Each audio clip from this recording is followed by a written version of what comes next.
Сәлеметсіздер ме балалар? Отырыңыздар. Сәлеметсіздер ме құрметті қонақтар? Қош келдіңіздер 5-ші сыныптың математика сабағына. Ал енді балалар, көңіл-күйлеріңіз қалай, жақсы ма? Жақсы.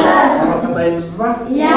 Ендеше қазір балалар үй жұмысын тексеруден бастаймыз. Мен қазір мына тақырға дұрыс жауаптарын шығарып отырып, жұп бойынша үй жұмыстарын тексеріп өтіңіздер.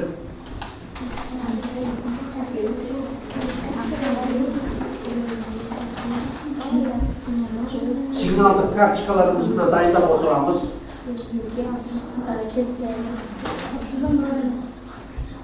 Сигналдық карточкаларымызды дайындап отырамыз.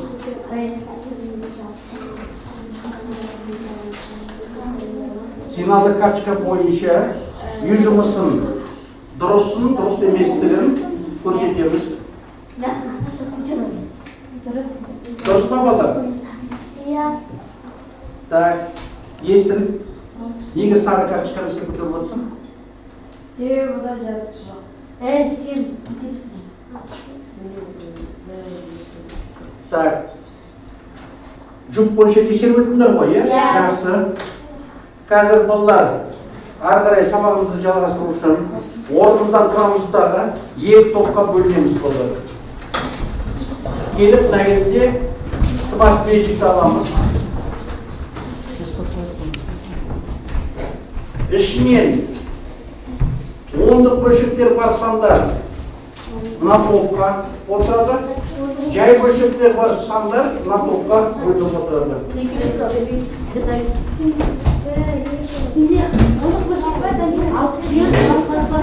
Так, топ басшылары бағалау парақшасын мен беремін. Соған белгілеп отырасыздар. Малдарды қойып отырасыздар. Сабақтың соңында қорытындылап маған тапсырасыздар. Ал енді балалар, қазір өткен тақырып, қандай тақырып біз өткен едік? Қандай тақырыпты біз өттік, Парям? жай бөлшек және ондық бөлшек. Жай бөлшектерді оқу және жазу. Ондық бөлшектерді оқу және де жазу. Жақсы. Ендеше балалар, қазір мінекей ондық сұрақтарға арналған тестті жауап беруіміз керек. Бірінші сұрақ: ондық бөлшектің жазбасында қандай разрядтардың арасына үтір қойылады, балалар? Бірлік және де ондық үлес арасына қойылады. Дұрыс па, балалар? Иә. Келесі сұрақ: үтір қалпында жазылған сан нені білдіреді? Нені білдіреді? Найя? Өтірдің алдындағы санның бүтінін бөліктен білдіреді. Бүтін бөлікті білдіреді. Дұрыс па, балалар? Иә. Сіздерге мынандай стратегия бойынша сенемін, сенбеймін деген стратегиясы бойынша мынандай тапсырманы ұсынамын.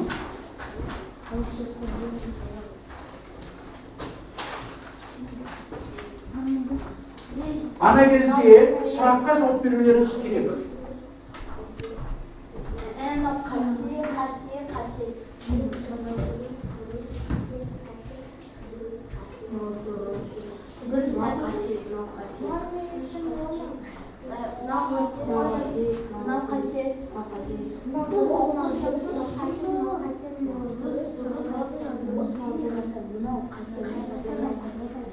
Балалар, осы ұсынылған жаңағы сандар бойынша қандай жай бөлшектерді ондық бөлшекке айналдыруға болады екен? Қандай бөлшектерді ондық бөлшекке айналдыруға болмайды екен? Қандай сұрақтар туындады осы бойынша? Болады ма екен, әлде болмайды ма екен? Кім жауап береді?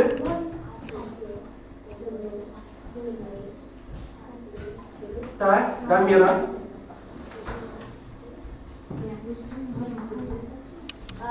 Біріншісінде айналдыруға болады, екіншісінде Себебін айтып отырмыз, балалар. Себебі бірінші есепте бізде бірінші бөлшектің аралықтағы бөлімде болады, екіншісінің 10-ға, үшіншісінің 17-ге ол болмайды.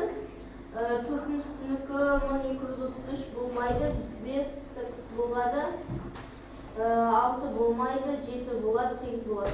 Так, қараңыздар, мынау араласқанды, аралас бөлшекті. Ондық бөлшек айналдыруға болады ма екен? Қалай деп ойлайсыздар? Не себептен? Себебін білесіздер ме? Себебі бөлімі те 10, 10, 100, 10 деген сұрады. Так, тағы сіздер не деп айтасыздар? Қандай сұрақ туындады осы тапсырмасы бойынша? Назира. Бізде ондық бөлшекті жай бөлшекке қалай айналдыруға? Иә, қалай айналдыруға болады деген иә, сіздерде сұрақтар туындады, иә? Тағы қандай сұрақтар туындады сіздерде? Жай бөлшекті ондық бөлшекке қалай айналдырады? Қалай айналдыруға болады екен, иә? Сіздерде сондай сұрақтар туындады, иә? Тағы кімде қандай сұрақтар туындады? Сымбат, сіздерде қандай тағы? Сізде қандай сұрақ туындады? Бүтін бөлімі әртүрлі болса, Бөлімі 10 болса, 100 әйтпесе 1000 болмаса деген сияқты, иә?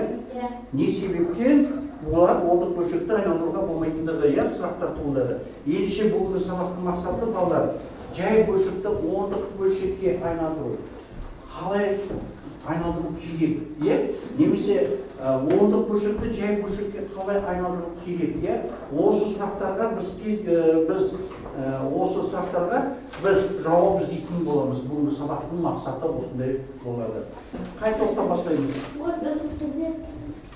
Жай бөлшек топтан келеді. Так, әуелі тақтаға жазып шығамыз, иә?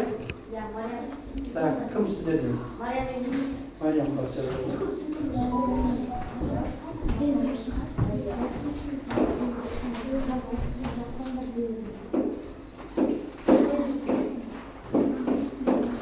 Так, сіздер қарап отырсыздар, оны бөлшек тобы көрсетесіз ме? Ойлап отырсыңдар.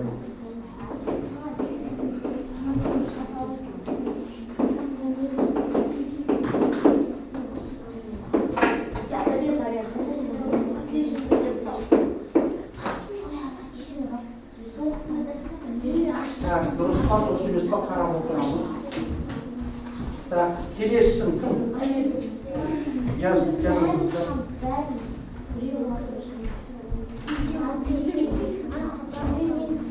Так, әрқайсыларыңыз енді ауызша жауап беруге, иә, қалай айналдырдыңдар соны? Жауап беруге дайындаламыз.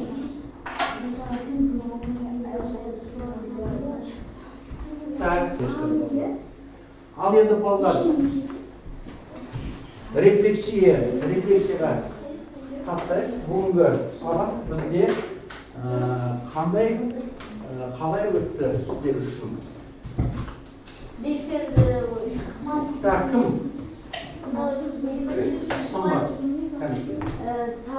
Сабақта мен белсенді жұмыс жасадым. Сабақтағы жұмысыма ризамын. Сабақ мен үшін қысқа болып көрінді.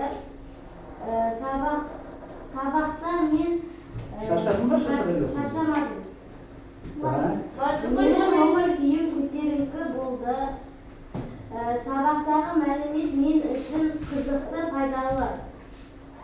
Үй тапсырмасы маған оңай көрінді.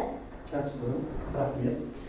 Ендеше балалар, қазір топ басшылары сіздер нені егер топ ұстаңыздар. Топ ұстар ма?